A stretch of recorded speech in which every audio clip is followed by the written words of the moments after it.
So anyway, my shoulder was healed about 4 years ago. God did that miraculously. Yeah. Okay. You got your shoulder healed. In 1989 and 90, the summers, I went out to Pearl Street Mall and had a little prayer booth. Got threatened. Hold that. Had all sorts of craziness happen there. But 4 people got healed.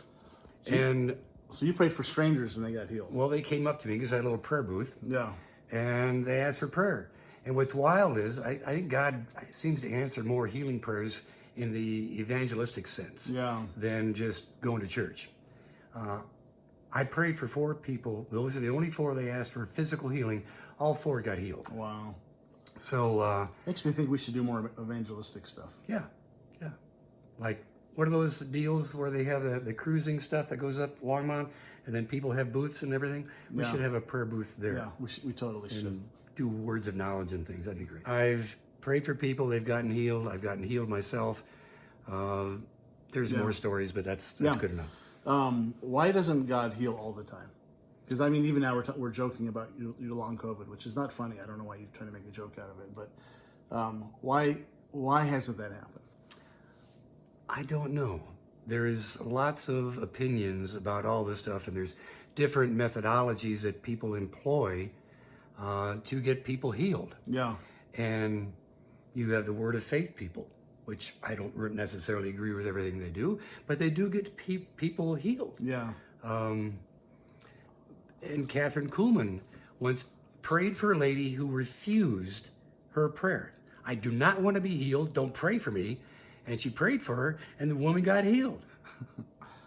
So I don't know if anyone really has a formula answer. I wonder if people like Catherine Kuhlman, if I just don't know enough to answer the question, but surely I wonder if everybody she prayed for got healed, or if there was a large percentage. Well, she operated in the word of knowledge. Okay.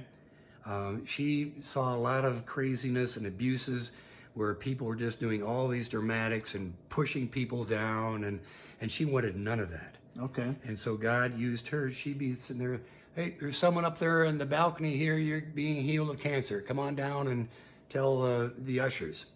So she would get a word of knowledge from the Lord, and that's how. So she didn't initiate anything. It was She rarely laid hands on people for healing. She did it, but it was pretty rare. It was more in Philadelphia where she was at.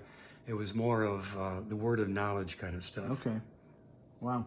So God was already healing somebody, so that probably increased her percentage of effectiveness.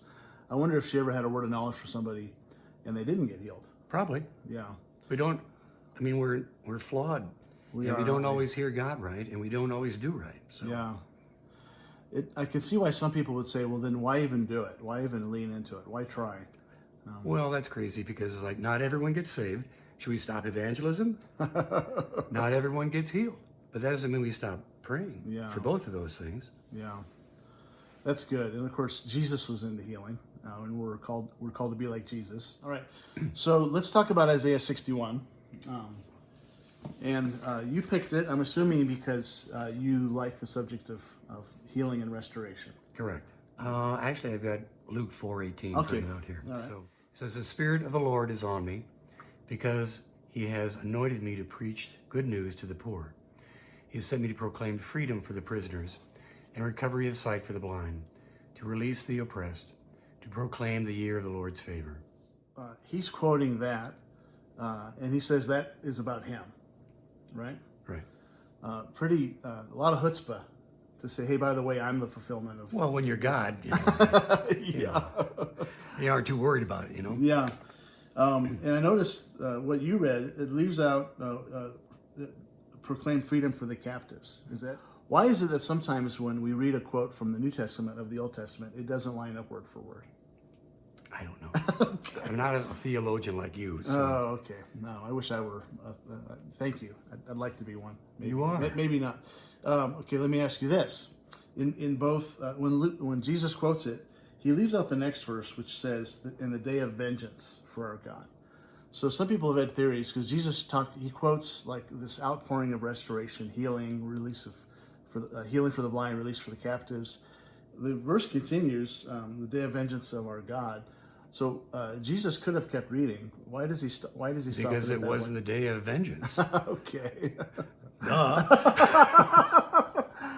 All right, so he read it up to what was relevant for that Yeah, time. what was fulfilled. He didn't go any further. Okay, and the day of vengeance, meaning that'll The be day of the Lord. Ooh, yeah, that's later not on when going it to be comes. good. Yeah, isn't it interesting that there's a verse, and this is totally Isaiah, where he's quoting stuff that's relevant for a certain time, and obviously when he first is quoting this, I think he's quoting it first person. The Spirit of the Lord is on me to proclaim this good stuff is happening. He's proclaiming to these captives that they're no longer slaves in Babylon, and there's healing happening, and they're no longer in prison, and also vengeance, and maybe it's vengeance toward the Babylonians because of Cyrus, but it's interesting how he's speaking this as an encouragement to people coming back and they're getting their lives back. Jesus quotes this as, well, guess what? This is actually bigger picture. This is referring to me. But he leaves out that verse because now's the time of restoration. Yeah. So this is Isaiah 61:2.